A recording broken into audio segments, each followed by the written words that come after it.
अच्छा, matrix product का multiplication of matrix का एप्लीकेशन, जैसे हम लोग का क्वेश्चन नंबर 19 में दिया है।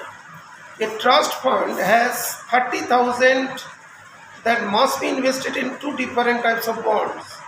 The first bond pays 5% interest per year and the second bond pays 7% interest per year.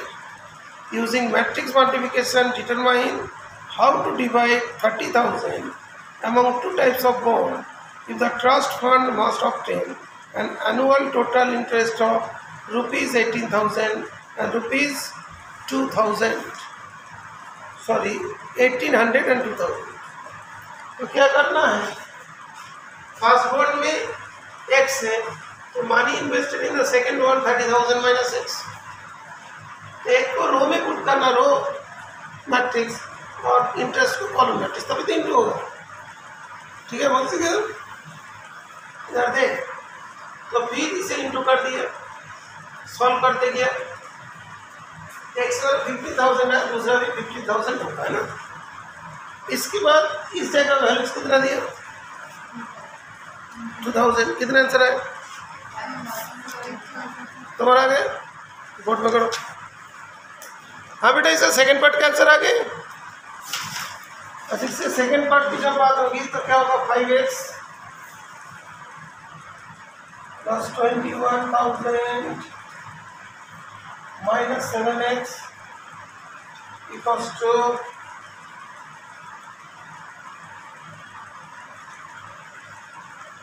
2,000 हो गया,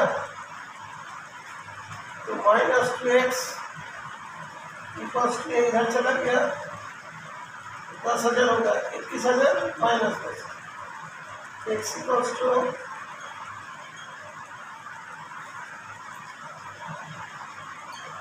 5,000 हो गया।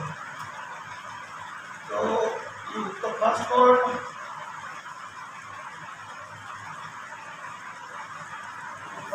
rupees 5,000, and second one rupees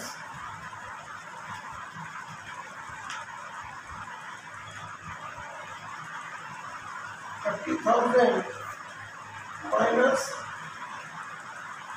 25,000 का है।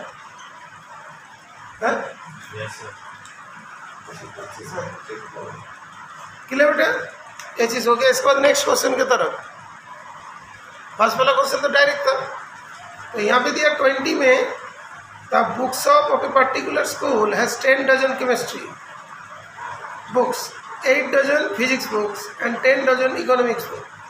The selling price 80 rupees, 60 rupees, 80, 40 is respectively. Find the total amount of books will receive from all the books using matrix. Selling prices, तो उसमें दिया books of school has 10 dozen chemistry books. Okay, तो अभी तुमने books को number of, अच्छा ये दे दिया तुमने, उसमें चेंज कर लिया, नंबर ऑफ बुक्स में 12 डजन है, तो उसमें तुम्हारा 10 डजन था, तो 10 इंटू 12, तो पहले कर दिया। ठीक है, सही है, तो 10 into 12, 8 into 12, 10 into 12, because a dozen method is each price में दिया है ना, तो चेंज कर ली, करने के बाद हो गया। नहीं, सही है, आंसर सही है तुम्हारा, डजन को नंबर में चेंज कर लिया, गुड, तो बहुत बढ़िया। अभी क्वेश्चन नंबर 21, क्वेश्चन नंबर 21। अच्छा, तो क्वेश्चन नंबर हम लोग का 21 की बात करेंगे।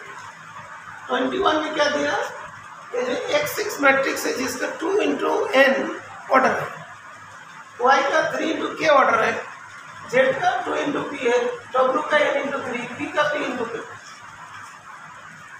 ये दे दिया। अभी जो पी वाई लिखा ना, पी वाई डब्ल्यू जेड भी पॉसिबल है, ऐसी दिया क्वेश्चन में। तो the restriction on n k p so that p y plus डब्ल्यू वाई विल बी डिफाइंड, इसको डिफाइन होना है, कौन सा पी वाई प्लस डब्ल्यू वाई है ना, इसको डिफाइन होने के लिए पहले पी वाई को डिफाइन होना पड़ेगा। पी वाई का तो चलो मान लो कि हम दोनों चीज़ को मल्टीप्लाई करते हैं, तो मल्टीप्लाई में क्या होता है, ये जो इसका जो ऑर्डर होगा, ऑर्डर क्या होगा, इसका ये वाला क्या रो होता है और इसका ये कॉलम होता है, रो इंटू कॉलम, तो इसका क्या हो जाएगा, पी इंटू के हो जाएगा ऑर्डर। और सबसे बड़ी चीज़ है इसका जो है कॉलम, फर्स्ट वाले का कॉलम, सेकंड वाले का, फर्स्ट वाले का कॉलम इसका रो के बराबर होना चाहिए, ठीक है ना। तो हम लोग देखेंगे ये वाला मेन बात होता है, कोई भी पी जो है पी इंटू के है और उसके साथ वाई का इंटू होगा, तो इसका जो कॉलम इसके रो के बराबर होना तभी होगा, सॉरी कॉलम इसका कॉलम इसके रो के बराबर होगा, तो पॉसिबल है। और इंटू करने के बाद जो पी वाई आएगा इसका जो ऑर्डर होगा पी इंटू क्यू, तो this one is the condition, first का कॉलम सेकंड का रो के बराबर होना चाहिए और जो ऑर्डर हो जाएगा वो पी इंटू के, बस यही सिंपल सा बात। तो जो इसने लिखा तो यहाँ पे के इक्वल 3 होगी, इसका पी इंटू के हो जाएगा, डब्ल्यू वाई डिफाइन होना है, इसका इंटू 3, इसका 3 इंटू के, तो 3 इंटू 3 ये तो पॉसिबल हो रहा है, फर्स्ट का कॉलम सेकंड का रो के बराबर हो गया, तो पॉसिबल तो है। और इसका ऑर्डर कितना हुआ, n इंटू के। अभी दोनों ऐड करेंगे, ऐड तभी होते हैं जब दोनों का ऑर्डर सेम हो, दैट मीन्स ये दोनों बराबर होना चाहिए, के बराबर है तो पी किसके बराबर होना चाहिए, n के बराबर होना चाहिए। तो यहाँ से हमको ये मिल गया पी एन के बराबर, और यहाँ पे मिला के इक्वल टू 3 के बराबर, that means k equal to 3 p equals to n, option आ जाएगा।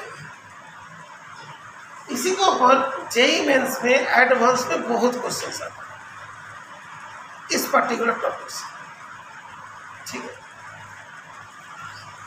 इस पर 21 की जगह 22 भी करना है, तुम करोगे, अच्छा 22 के लिए आओ।